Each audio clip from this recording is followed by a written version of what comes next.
नमस्कार to all. आज मैंने जो क्वेश्चन लिया है वो क्लास 10 का chapter pair of linear equation in two variables, रेखीय समीकरण का युग्म दो चरों में।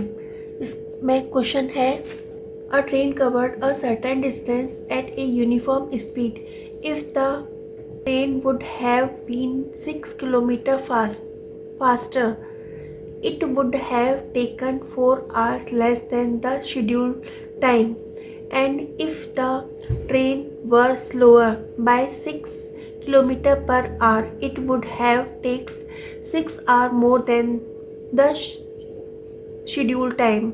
Find the length of the journey. इसका ट्रांसलेशन है कि एक ट्रेन जो है वो एक निश्चित दूरी एक समान गति से तय करती है।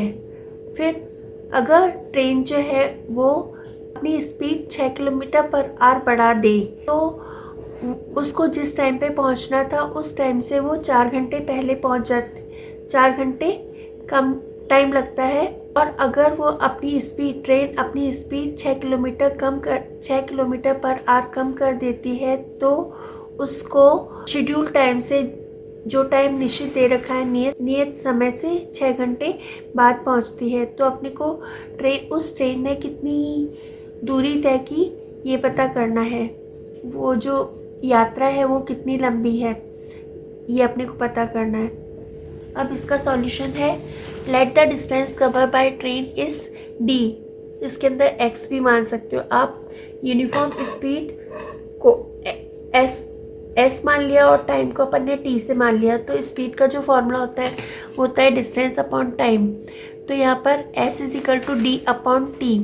फिर टी टाइम इधर डिवीज़न में इधर आकर के मल्टीप्लाई हो जाएगा तो डिस्टेंस जो हो जाएगी वो हो जाएगी स्पीड इनटू टाइम। तो फर्स्ट इक्वेशन तो ये आ गई। फिर पहला केस दे रखा है कि यदि उसकी स्पीड को 6 किलोमीटर पर आवर से बढ़ाया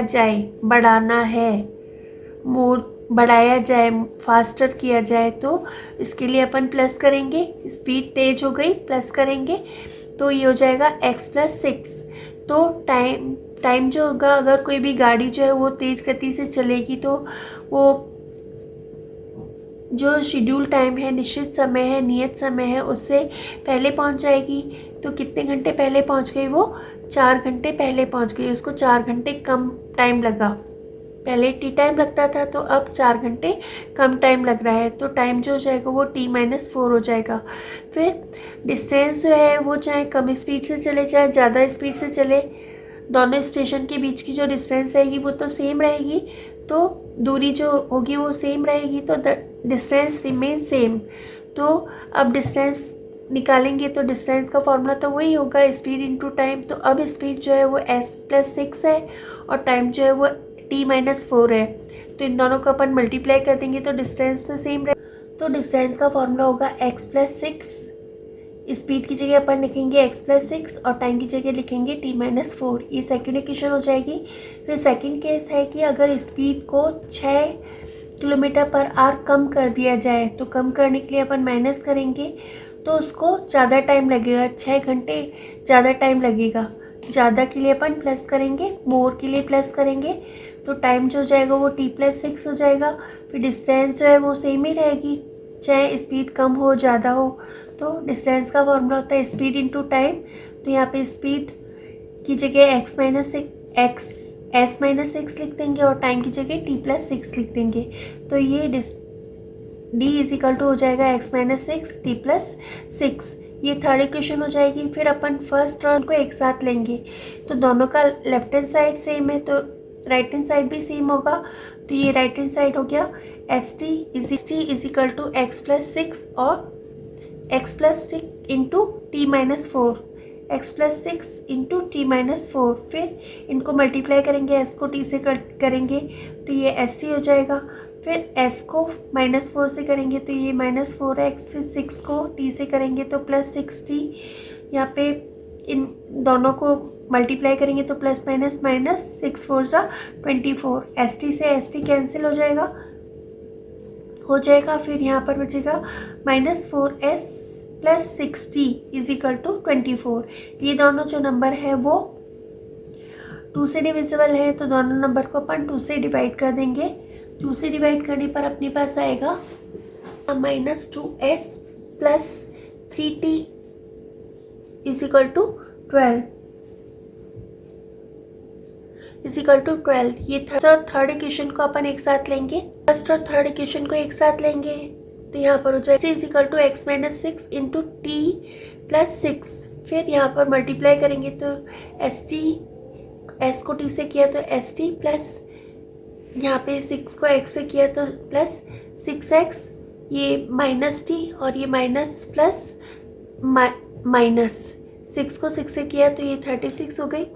फिर यहाँ पर ये हो जाएगा 6x माइनस 60, ये इधर माइनस का इधर आकर के प्लस का होगा, प्लस का हो जाएगा तो 6x minus 60 is equal to 36। फिर तीनों में से 6 कॉमन आया तो ये हो गया s minus T is equal to 6। 36 को 6 से करेंगे तो 6 बचेगा। फिर यहाँ पर ये इक्वेशन नंबर 4 हो गई। फिर यहाँ पर इक्वेशन नंबर 3 के अंदर s का जो कोफिशिएंट है वो -2 है और यहाँ पे भी अपने को 2+2 लेकर के आना है। तो इस पूरी इक्वेशन को अपन 2 से मल्टीप्लाई कर देंगे तो इसको 2 से मल्टीप्लाई करने पर ये हो जाएगा 2s minus 2t is equal to 6 2 जा 12। इस वाली इक्वेशन के अंदर अपन ऐसा भी कर सकते हैं कि 3 से डिवाइड कर देंगे तो 3 से डिवाइड करने पर भी यही इक्वेशन आएगी। फिर इसके अंदर ये मैंने लिखा इक्वेशन नंबर, इन दोनों आप इक्वेशन को लेंगे, ये इक्वेशन नंबर 3 है तो ये हो जाएगा -2s plus 3t is equal to 12। ये प्लस का है ये माइनस का है तो ये दोनों आपस में कैंसिल हो जाएंगे। फिर 3t में से 2t को माइनस करेंगे तो t बचेगा, इन दोनों को प्लस करेंगे तो ये 24 हो जाएगा। तो टाइम जो आ जाएगा वो 24 आवर्स आ जाएगा। फिर पुट टाइम एस की वैल्यू फाइंड आउट करने के लिए टाइम की वैल्यू जो है अपन इनमें से किसी भी इक्वेशन में रखेंगे तो टाइम की वैल्यू जो है वो इक्वेशन नंबर 4 में रखेंगे। तो यहाँ पर ये हो जाएगा s minus 24 is equal to 6। ये 24 इधर माइनस का इधर आकर के प्लस का हो जाएगा तो 24 और 6 हो जाएगा वो 30 हो जाएगा। फिर अपने को तो स्पीड और टाइम नहीं फाइंड आउट करना, अपने को फिर लेंथ ऑफ द जर्नी पता करनी है तो वो हो जाएगी distance is equal to speed into time. Speed की जो वैल्यू दे रखी है वो अपने को 30 दे रखी है और टाइम की वैल्यू जो दे रखी है वो 24 दे रखी है। 30 को 24 से मल्टीप्लाई करेंगे तो अपने पास आ जाएगा 720। I think you all have understood. If you have understood, please like, share and subscribe my channel. Thank you for watching my video. Love you all.